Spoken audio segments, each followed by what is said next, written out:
Welcome to today's Lost Souls, where we bring you the most impactful and unforgettable stories from around the world. Today, we remember the lives of remarkable individuals whose legacies continue to inspire and resonate. From iconic musicians to trailblazing activists, join us as we celebrate their extraordinary contributions and bid farewell to those who have left an indelible mark on our lives. Stay tuned for a journey through their incredible stories.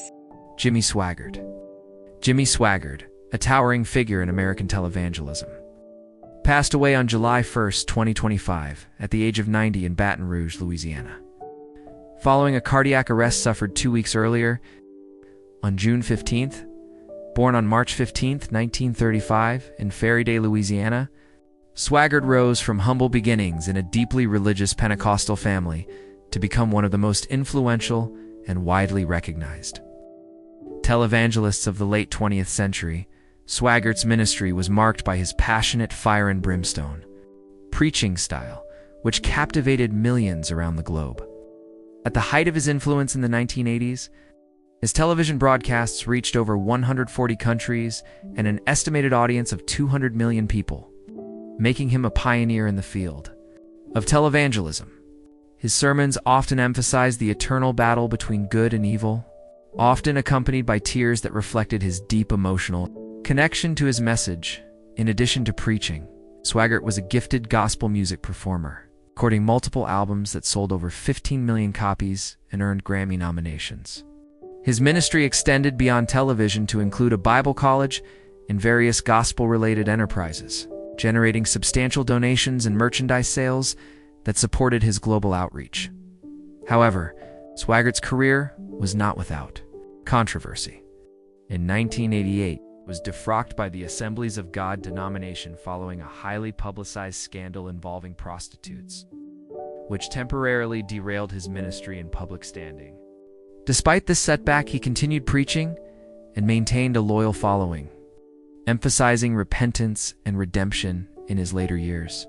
In his final days, Swaggart's health declined after the cardiac arrest at his home, where his son Donnie Swaggart performed resuscitation efforts before he was transported to Baton Rouge General Medical Center. His family and ministry announced his passing with a message of faith, Jesus Christ, a moment he had long sung about in his gospel songs. Jimmy Swaggart's legacy is one of profound impact on American religious broadcasting. His life reflected both the heights of spiritual influence and the challenges of personal fallibility, leaving behind a complex but enduring imprint on modern Pentecostalism and televangelism. Lyndon Byers. Lyndon Byers, the beloved former Boston Bruins enforcer and longtime radio personality, passed away on July 4, 2025, at the age of 61.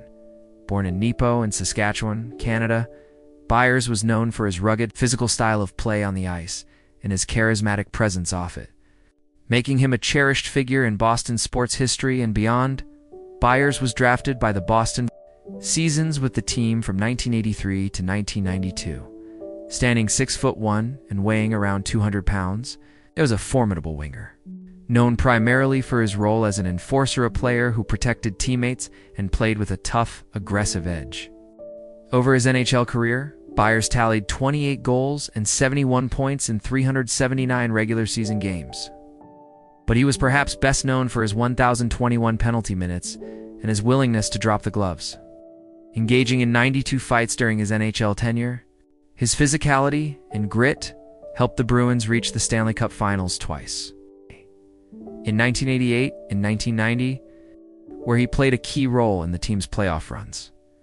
After his time with the Bruins, Byers spent the 1992-93 season with the San Jose Sharks before finishing his professional hockey career in the International Hockey League. His contributions on the ice earned him a special place in Bruins lore, where fans remembered him not only for his toughness, but also for his loyalty and team spirit. Following his retirement from professional hockey, Byers reinvented himself as a popular radio host on Boston's WAAF. His transition from athlete to media personality allowed him to remain a beloved figure in the New England sports community. In addition to radio, Byers made memorable appearances on TV shows like Rescue Me and in films such as Shallow Hal and Stuck on You. Showcasing his versatility and charm beyond the rink, the Boston Bruins organization expressed deep sorrow at his passing, calling him a fan favorite and forever a part of our Bruins family. Byers was survived by his wife Annie and their son Will with his family, announcing plans for a memorial service to celebrate his life. Though the cause of death was not publicly disclosed, the outpouring of grief from fans, teammates, and listeners alike underscored the profound impact he had both on and off the ice. Lyndon Byers' legacy is that of a fierce competitor who embodied the spirit of hockey toughness, as well as a warm, engaging personality who connected deeply with his community. His life story is a testament to the enduring bond between sports, media, and the fans who cherish both. Carolyn McCarthy. Carolyn McCarthy, a relentless advocate for gun control and former U.S. Congresswoman from New York, passed away on June. At the age of 81, her death was announced by officials from her home region of Long Island. Though specific details about the cause of her passing have not been publicly disclosed, McCarthy's life and career were profoundly shaped by a tragic event that transformed her. From a nurse and suburban mother into one of the most vocal and determined champions of gun safety legislation in the United States.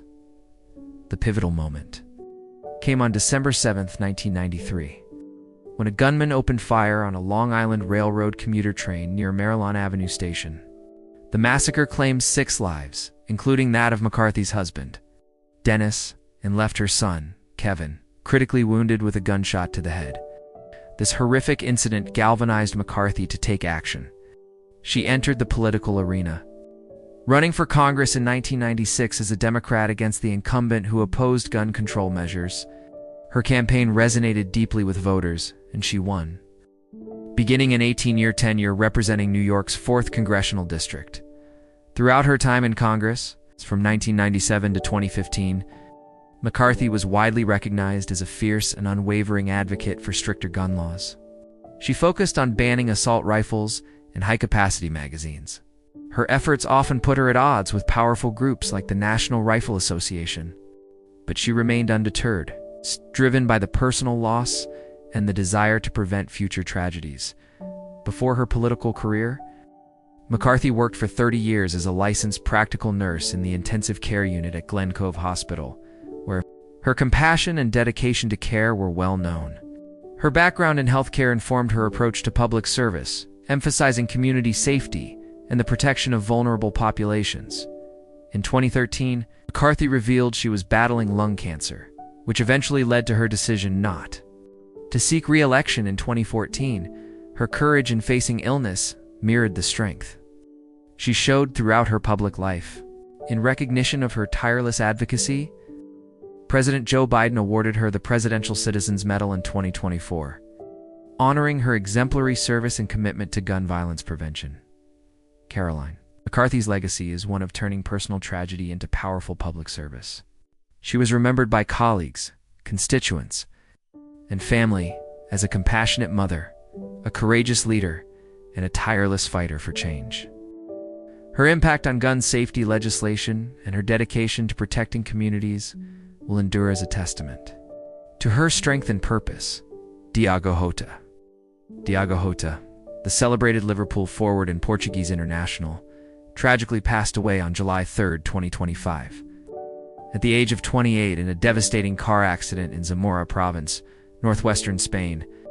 The crash also claimed the life of his younger brother Andre Silva, a professional footballer for Portuguese club Penafiel. The brothers were driving a Lamborghini Huracan, and a suspected tire blowout caused the vehicle to veer off the A52 motorway and ignite, killing them instantly. Jota's death came just 2 weeks after his wedding to longtime partner Ruth Cardoso in Portugal, with whom he shared 3 children.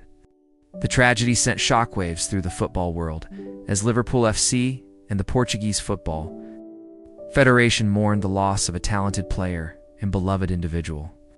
Liverpool described the loss as unimaginable, requesting privacy for the families and pledging full support to those affected. Born on December 4, 1996, Diogo José Teixeira da Silva, known as Diogo Jota, began his professional career with Pecos de Feira, before moving to Atletico Madrid and then Wolverhampton Wanderers, where he helped the club gain promotion to the Premier League. He joined Liverpool for a reported £41 million, quickly becoming a key player with 182 appearances, 65 goals and 26 assists over 5 seasons. Jota was instrumental in Liverpool's recent successes, including the 2024-25 Premier League title, the 2022 FA Cup, and 2 EFL Cups. Internationally, Jota earned 49 caps for Portugal and was part of the squads for the 2022 FIFA World Cup and to UEFA European Championships. He also helped Portugal win the UEFA Nations League twice. In 2019 and 2025, known for his pace, finishing, dribbling, and work rate, Jota was admired by teammates and rivals alike for his professionalism and joyful spirit. The funeral was held in Gondomar, Portugal, where hundreds of mourners, including Liverpool teammates and prominent Portuguese officials, gathered to pay their respects. Liverpool players such as Virgil van Dijk and Andy Robertson carried floral tributes, while Portugal teammate Ruben Neves served as a pallbearer. The brothers were laid to rest side by side in a cemetery adjacent to the church. Diogo Jota's untimely death is a profound loss to football and the wider sporting community. His legacy as a gifted forward, devoted family man, and inspiring teammate will be remembered with great affection and respect. Peter Russell-Clarke. Peter Russell-Clarke, Australia's pioneering celebrity chef and beloved television personality, passed away peacefully on July 4, 2025, at the age of 89 in Melbourne. He died from complications following a stroke, surrounded by his wife Jan, to whom he was married for 65 years, and their 2 children. Wendy and Peter. Russell-Clarke's passing marks the end of an era for Australian cooking shows and food culture, as he was widely regarded as the country's first true TV chef and a trailblazer in bringing relaxed, approachable cooking into Australian homes. Born on September 19, 1935, in Ballarat, Victoria, Peter Russell-Clarke began his creative career as a junior artist at an advertising agency at the age of 14. He later worked as a freelance cartoonist and political cartoonist for the Melbourne Herald, showcasing his artistic talents well before his rise to culinary fame. His diverse creative background helped him develop a unique style that blended art, humor, and food, making him stand out in the media landscape. Russell-Clarke's breakthrough came in the 1980s with his ABC television show Come and Get It, a 5-minute cooking program that aired for 9 years and featured approximately 900 episodes. His down-to-earth Aussie larrikin charm, combined with his trademark catchphrases such as GJ, Rippers, You Beaut, and Where's the Cheese, endeared him to viewers nationwide. He was known for making cooking accessible and fun, pioneering a format that influenced many modern cooking shows beyond television. Peter Russell-Clarke authored and illustrated nearly 40 cookbooks, including the Comprehensive Encyclopedia of Food. His talent as an illustrator enriched his publications, and he also contributed as a food consultant to popular magazines like New Idea and Woman's Day. His creative flair extended to advertising, where he was the face of campaigns for the Australian Dairy Corporation and the Victorian Egg Board, helping to boost sales and promote Australian produce. His culinary skills earned him invitations to cook for dignitaries such as Prince Charles. During the Silver Jubilee dinner in 1977, the Duke of Edinburgh, Australian prime ministers, and Victorian premiers, his reputation as a gifted chef was matched by his warm personality and willingness to experiment, as recalled by colleagues who noted his innovative approach, including teaching unusual tips like putting ground pepper on fresh strawberries. Friends and colleagues remember Peter Russell-Clarke as a phenomenon and a lovable larrikin artist and gentleman of the art of relaxed cooking. Beverly Pinder, a close friend, described him as years ahead of his time and a true grassroots celebrity who bridged artistry and culinary expertise. His influence on Australian food culture and television remains profound, inspiring generations of chefs and food lovers. Peter Russell-Clarke leaves behind a rich legacy as a chef, artist, author, and media personality. He is survived by his wife, Jan, their children, and grandchildren. His contributions to Australian culinary arts and television will be remembered fondly as a cornerstone of the nation's food history. Clint Eastwood. Clint Eastwood was born Clint Eastwood Jr. on May 31, 1930 in San Francisco, California, at the dawn of the Great Depression, a time that would shape his resilience and self-reliance. His father, Clinton Sr., worked a series of transient industrial jobs that uprooted the family again and again along the Pacific coast. His mother, Ruth, a lively factory clerk with a passion for music, encouraged creativity, even when money was tight. These early years were marked by constant change. New towns, new classrooms, new faces, instilling in young Clint adaptability and stoic calm that would later define his screen persona. Because the family moved frequently, Clint spent long stretches exploring the outdoors alone, hiking wooded hills, swimming in the bay, and tinkering with mechanical odds and ends. Neighbors recall a lanky boy who spoke little but observed everything, absorbing mannerisms, landscapes, and stories that he would eventually translate into filmic language. Despite his imposing height, he remained shy, cultivating a quiet confidence rather than a loud bravado. In Oakland Technical High School, he showed a flair for shop class and athletics, yet academics never held his interest. He was already more fascinated by engines, jazz records, and the open road than by textbooks. After graduating in 1948, Eastwood worked as a lifeguard, lumberjack, grocery clerk, and steel mill worker, sampling America's working-class backbone. Each job toughened his body and broadened his empathy for ordinary people. Fuel for the blue-collar, authenticity that later resonated with global audiences. A brief stint at Los Angeles City College, studying business, was cut short when he was drafted during the Korean War in 1951. Serving at Fort Ord rather than overseas, Eastwood acted as a swimming instructor and lifeguard for fellow soldiers. One fateful weekend pass saw his plane ditch into the Pacific. He swam over 3 miles in frigid water to reach shore, an ordeal that cemented his belief in endurance and minimal fuss. Traits audiences would one day associate with the man with no name. While stationed at Fort Ord, he met aspiring actors and was encouraged to audition for the camera. The idea of performing intrigued him less for glamour than for the prospect of storytelling and steady work. After discharge, he relocated to Los Angeles, balancing acting classes with a garage mechanic job. Bit parts trickled in. Blink and you'll miss him appearances in B-movies like Revenge of the Creature and Tarantula. These early credits offered little dialogue but abundant lessons: how to hit marks, how lenses shape emotion, how to communicate volumes with a glance. Eastwood soaked it all in, convinced that patience and perseverance would pay off. In 1954, a Universal Studios talent scout noticed his rugged build and screen-friendly features.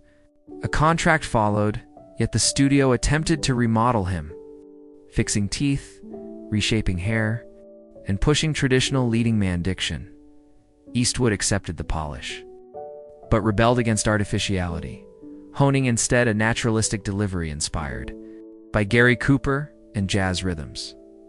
When Universal dropped him in 1955, he considered quitting, but instead doubled down, studying under legendary acting coach Jeff Corey and scanning Western pulp novels for character insight. A turning point came in 1958 when he was cast as Rowdy Yates in the television series Rahided, although still green. He seized the chance to refine his craft during the grueling 8-season run, learning camera angles, script analysis, and the importance of collaboration. Offset, he spent evenings in the editing room asking questions, a curiosity that foreshadowed his future as a director. By the time Rahided ended in 1966, Eastwood had transformed from a jobbing actor into a recognizable face, poised to reinvent the Western and, in the process, American cinema. Clint Eastwood's first seismic leap came when Italian director Sergio Leone invited him to Spain in 1963 for A Fistful of Dollars, a low-budget Western inspired by Akira Kurosawa's samurai classic Yojimbo. Hollywood had dismissed the project. Yet Eastwood sensed an opportunity to redefine both himself and the genre, sporting a poncho bought in Madrid and improvising much of his dialogue. Carved out the archetype of the laconic anti-hero, eyes narrowed, jaw unshaven, morality ambiguous. The film's gritty realism, extreme close-ups, and Ennio Morricone's haunting score forged a cinematic revolution that traveled far beyond Europe. Its box office shockwave birthed two sequels. For a few dollars more, 1965, and The Good, the Bad, and the Ugly. 1966, cementing the so-called Dollars trilogy. Together they grossed millions worldwide, and Eastwood returned to America a bona fide icon. Proof that silence, attitude, and authenticity could speak louder than 1,000 grand studio lines. Entering Hollywood. Eastwood immediately diversified. Hung 'em High 1968 married Italian stylistics with classic American frontier myth, where eagles. Dare saw him hold his own beside Richard Burton in a World War II thriller in Coogan's Bluff. 1968 paired him with director Don Siegel, initiating a creative partnership that would span 5 films, yet it was Dirty Harry 1971, their explosive San Francisco police procedural that indelibly lie-branded Eastwood onto popular culture. As Inspector Harry Callahan, he delivered a new brand of urban Western justice. Tour, relentless, armed with a .44 Magnum and an unblinking stare. The now legendary line, "Do you feel lucky?" echoed through theaters, airwaves, and political debates, stirring conversations about vigilantism and civil liberties while shattering box office records. 4 sequels followed across the next 17 years, each evolving both the character and Eastwood's grip on production decisions, proving he was more than an actor. He was a storyteller whose instincts aligned perfectly with audience pulse. Behind the camera, Eastwood's curiosity blossomed into a directing career marked by economy of style, respect for crews, and an uncanny ability to deliver films on time and under budget. His 1971 debut, Play Misty for Me, was a psychological thriller about an obsessive fan shot largely on location in Carmel, by the sea, with minimal takes and natural light. Critics praised his assured vision, while studios recognized a filmmaker who could stretch a dollar further than most veterans. The dual role of actor-director became his trademark across projects like The Outlaw, Josie Wales 1976, where themes of vengeance and reconciliation resonated with post-Vietnam. America and Bronco Billy 1980, a gentle ode to dreamers on society's margins. Each film refined his narrative, voiced tales of rugged individualism balanced by empathy for outsiders, conveyed through long contempo, played of shots that trusted audiences to think rather than be told. The 1980s and 90s showcased Eastwood's versatility and longevity. Sudden Impact, 1983, re-energized the Dirty Harry franchise. Heartbreak Ridge, 1986, turned a Marine veteran's gruff exterior into a lesson on leadership. And Unforgiven, 1992, delivered a late-career masterpiece that deconstructed the very myths he once amplified in that Oscar-winning Western. Eastwood embodied William Money, an aging gunslinger wrestling with mortality, regret, and the corrosive nature of violence. The film earned 4 Academy Awards, including Best Picture and Best Director, transforming Eastwood from a gritty star into an oar of profound human stories. He followed with The Bridges of Madison County, 1995, revealing a tender romantic side opposite Meyer Street, and Million Doll Baby, 2004, which garnered 4 more Oscars while exploring sacrifice, dignity, and the gray spaces of morality in the boxing ring. By the dawn of the new millennium, Eastwood had appeared in over 60 films and directed more than 30. His name synonymous with artistic integrity and box office reliability. Technological shifts, market trends, and evolving audience tastes never dulled Eastwood's instinct. Gran Torino, 2008, confronted racism and redemption in modern Detroit, grossing nearly $500 million worldwide despite a modest budget. American Sniper, 2014, shattered January opening weekend records, sparking national dialogue on heroism and trauma. Even as he entered his 9th decade, Eastwood continued to explore untold corners of American experience. Rescuers Aboard Sully, 2016, Citizens Thwarting Terror in the 1517 to Paris 2018 in The Overlooked, Courier in the Mule 2018, whose twilight missteps question conscience and consequence, whether acting, directing, producing, or composing music.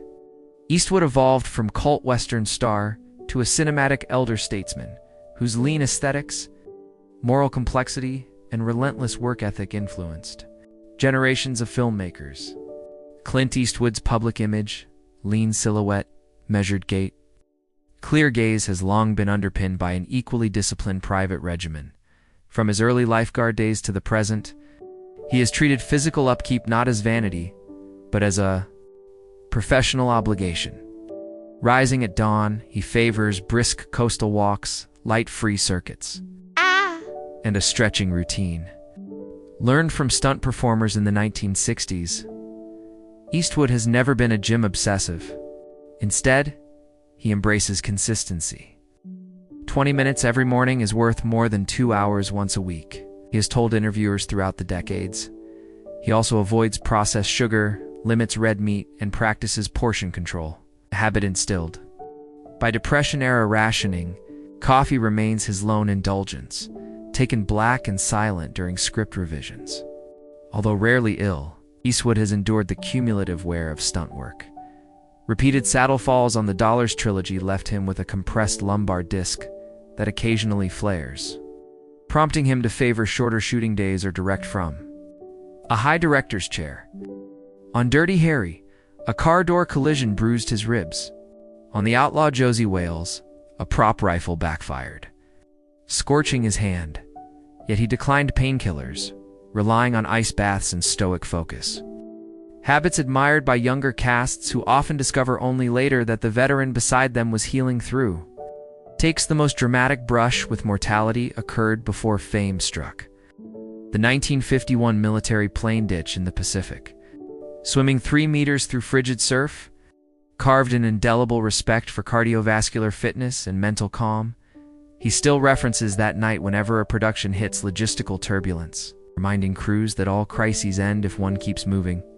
Decades later, during Heartbreak Ridge, he insisted on performing a helicopter rappel sequence himself, wearing a discreet knee brace to stabilize cartilage-torn years.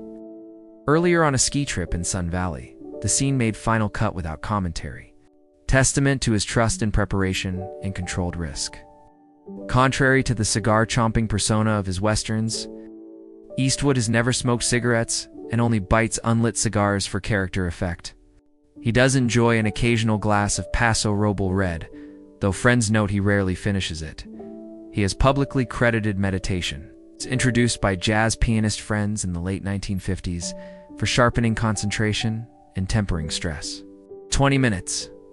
Eyes closed, no mantras, just breath. Crew members recount entering his trailer, expecting rehearsal notes, and finding him motionless. Emerging minutes later, fully composed and ready for a demanding setup. Age has inevitably introduced medical checkpoints. In his late 70s, doctors diagnosed mild atrial flutter. Lifestyle adjustments and medication brought the condition under control without surgery.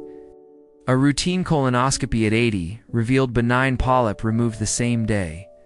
Hearing in his left ear diminished after a blank round misfire on Unforgiven, prompting him to wear a barely visible and near monitor while directing on windy locations like Big Sur.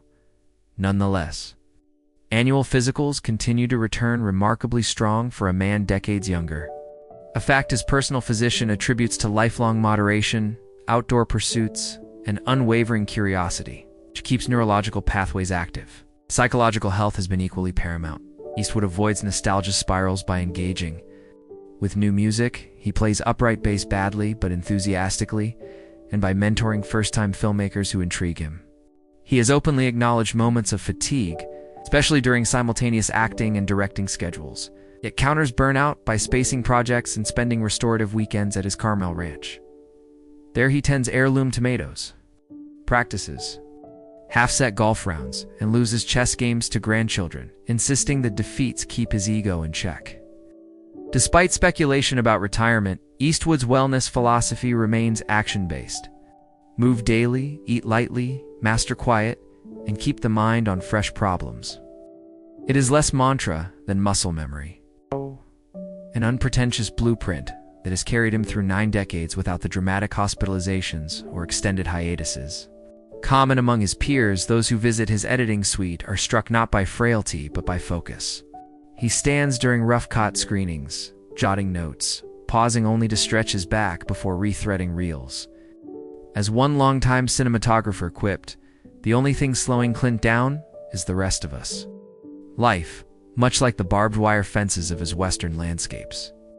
Quietly marking boundaries, occasionally drawing blood, always reminding him of impermanence. The first profound fracture arrived in 1970 when his father, Clinton Sr., suffered a fatal heart attack at just 63. Eastwood was filming Two Mules for Sister Sarah in Mexico when he received the call. Production delays forced him to remain on set, and he later described the experience as a lesson in compartmentalizing grief, finishing daily scenes with stoic focus, then retreating to his trailer where tears flowed freely. That juxtaposition, public endurance, private mourning, became a template for navigating future sorrows. In the years that followed, Eastwood's personal life grew complex. His marriage to Maggie Johnson, begun in 1953 before fame struck, unraveled under the weight of distance and divergent dreams. Their separation in 1978, an eventual divorce in 1984, caused ripples far beyond tabloids. Eastwood felt he had failed to protect the stability he prized for their 2 children, Kyle and Allison. Though amicable co-parenting prevailed, he carried a sense of responsibility that surfaced in films like Honky Tonk Man, where family bonds fray under ambition's price, parallel relationships. Most notably, his 14-year partnership with actress Sandra Locke brought both creative synergy and eventual litigation. Locke's 1989 palimony suit exposed private turmoil to international scrutiny, forcing Eastwood to confront the collateral pain fame can inflict on loved ones. Professional partnerships, too, slipped into memory. Sergio Leone, the visionary who had gambled on a then unknown American, died suddenly of a heart attack in 1989. Eastwood traveled to Rome for the funeral. Standing beside Morricone's mournful score as the coffin passed, a cinematic farewell to the man who had forged his on-screen myth. Just 2 years later, mentor Don Siegel succumbed to cancer. On set, Siegel had been Eastwood's compass for efficiency and story clarity. Offset, a confidant. Their final long lunch in Santa Monica, 2 directors comparing new camera stocks, lingers in Eastwood's recollection as evidence that creative kinship can rival blood ties in depth. Loss returned in 2006 with the passing of his mother, Ruth, at 97. She had danced at his second inauguration as mayor of Carmel 18 years earlier and still mailed marked up scripts with motherly critiques. Her death closed the chapter on the Depression-era family unit that shaped his ethic. Eastwood channeled his grief into letters from Uema, immersing himself in another generation's sacrifice as a way to honor her resilience. Crew members recall him pausing at dusk, gazing toward the Pacific, the same ocean he had once crossed with her ticket stubs in his wallet, before calling, "That's a wrap." In a hushed TAMBER, tragedy struck. Again in 2018 when Sandra Locke died of cardiac arrest linked to breast and bone cancer. Though their romantic ties had severed decades earlier, Eastwood quietly financed portions of her medical care. Friends say he grieved not only the loss of a former partner, but also the untold stories that die with every creative soul. His statement to the press was brief, but days later he treated cast and crew of The Mule to a private screening of Locke's directorial debut, Rat Boy, reminding them that behind every headline is an artist's labor of hope. Colleagues lost on sets also weigh on him. Stuntman Buddy Van Horn, a collaborator since Rawhide, passed in 2021, prompting Eastwood to keep Van Horn's director's chair on location during Cry Macho as silent homage. Likewise, the death of composer Lenny Niehaus in 2020 echoed through scoring sessions. Eastwood, an amateur pianist, finished several cues himself, tears blurring the manuscript as he played. Each farewell reinforces an increasingly solitary vantage point. At 90+, He is often the last survivor of production stills adorning studio walls. Within family, Eastwood has endured the natural yet poignant distance that accompanies children forging their own paths. He has 8 known offspring spanning generations and relationships. The passing of time, marriages, divorces, births of grandchildren brings joy tinged with recognition that he cannot shelter them from life's hardships. When his daughter Kimber faced a serious health scare in 2019, Eastwood suspended pre-production, meetings for a week, choosing hospital vigils over Hollywood boardrooms. He later remarked that awards and grosses fade, but knowing your kids are all right is the real box office number. Confronting loss has also sharpened Eastwood's late career thematic preoccupations: mortality in Gran Torino, redemption in The Mule, heroisms, fleeting spotlight in Richard Jewell. Each film serves as cinematic processing of goodbye. The director, staging conversations with absent mentors, estranged lovers, and unreconciled chapters. Yet he resists sentimentality. Funerals in his films end quickly, living hitching horses or revving engines toward the next horizon.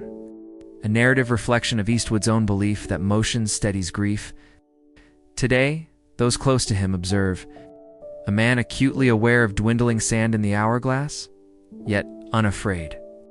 He keeps a modest memory room in his Carmel ranch, shelves of harmonic gifted by Willie Nelson, Siegel's viewfinder, Leone's annotated dollars trilogy poncho, framed notes.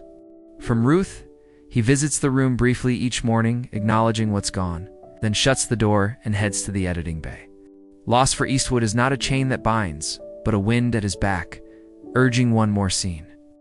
One more day under the sun-bleached sky.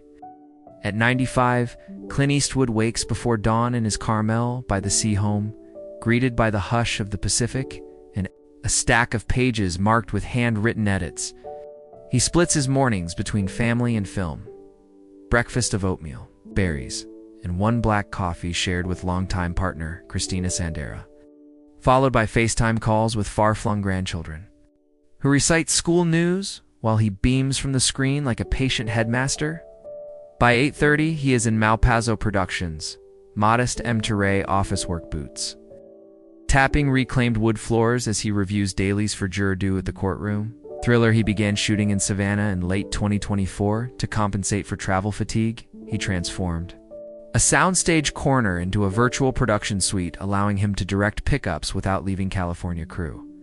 Members half his age marvel when he calmly replics a scene, trims dialogue, and wraps hours ahead of schedule, reminding them that efficiency is respect for everyone's time. Afternoons often find him at Mission Ranch, the once derelicted dairy property he restored into an eco-conscious inn and restaurant.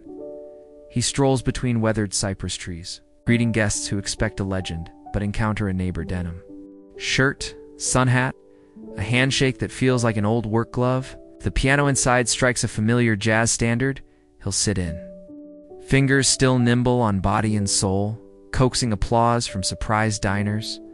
Revenues partly fund his Clint Eastwood Filmmaker Scholarship at USC, supporting students who champion sustainability on set. Proof that legacy to him is less bronzabist than seedling. Politically, he remains the maverick he's always been. Fiscally conservative, socially libertarian, allergic to labels. Rather than stump speeches, he channels civic engagement through local conservation boards, backing dune restoration projects and sea otter research at M-Terray Bay Aquarium. He rarely grants interviews, but when he does, he nudges conversations toward environmental stewardship, firearm safety reforms rooted in personal responsibility, and the importance of arts funding in public schools. The grally timber that once muttered threats as Dirty Harry now urges young voters to read. Listen, question. Health-wise, Eastwood maintains the regimen outlined in Block 3 with slight tweaks. A personal trainer visits twice a week for resistance band work, targeting core strength. A dietitian monitors protein intake to protect lean muscle. Physicians track his atrial flutter and mild hearing loss. But recent reports list vitals excellent for any age group. He travels with a compact massage gun, peppermint oil for sinuses, and a Kindle filled with history texts on subjects he might adapt for screenplays. The American Revolution has recently caught his curiosity, though he jokes that mounting a period epic would take another H100 red years. Family bonds remain his emotional fuel. Holidays gather 8 children and more than a dozen grandchildren. Around a sprawling farmhouse table where phones are banned, stories flow, and Eastwood, contrary to his taciturn image, laughs loudest at his own corny jokes. When daughter Allison premiered her indie drama Marble Angels at Sundance 2025, Clint attended incognito, baseball cap low, letting her field the spotlight he once dominated. Backstage, he whispered only one note: trust your instinct and keep the crew fed. Proud tears glisten behind aviator shades. Creatively, his mind races faster than release calendars. Development are 2 scripts.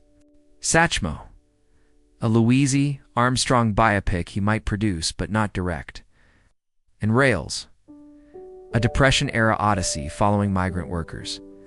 An echo of his father's movements. Even if health ultimately pushes him from the director's chair, he plans to stay in the edit bay, the place he calls the final draft. A small sign there reads, "When you're through improving, you're through." It is both mantra and warning to never coast on reputation. Industry recognition continues to accumulate. Honorary, doctorates, lifetime achievement tributes. But Eastwood keeps statues in a hallway his guests rarely see. What matters more are letters from young filmmakers citing Unforgiven or Million Doll Baby as inspiration to explore complex morality on modest budgets. He answers every letter in longhand, blue ink looping across recycled stationery, advising patience, thrift, and the courage to cut exposition. In 2025, streaming platforms court him aggressively, but he negotiates deals ensuring theatrical windows for each new feature, arguing that communal darkness and a large canvas remain irreplaceable. Yet he's no purist. His post-production workflow relies on cloud collaboration, and he insists composers send stems digitally so he can experiment with temp mixes during late-night sessions. Those nights, caramel fog rolls against studio windows, while Eastwood tweaks a cello swell, chasing the precise emotional chord that will linger after credits fade. Asked recently what drives him to keep working when peers enjoy quiet retirement, he smiled and recited an old cowboy aphorism. "Horse keeps walking till the sun goes down." Then, he added in a softer register, "Stories keep us curious. Curiosity keeps us alive." That ethos defines his present: perpetual movement, thoughtful risk, an eye trained on horizons yet undiscovered. In an era of frenetic content churn, Eastwood remains a lighthouse of deliberate craft, proof that efficiency, empathy, and endurance can coexist in cinema and in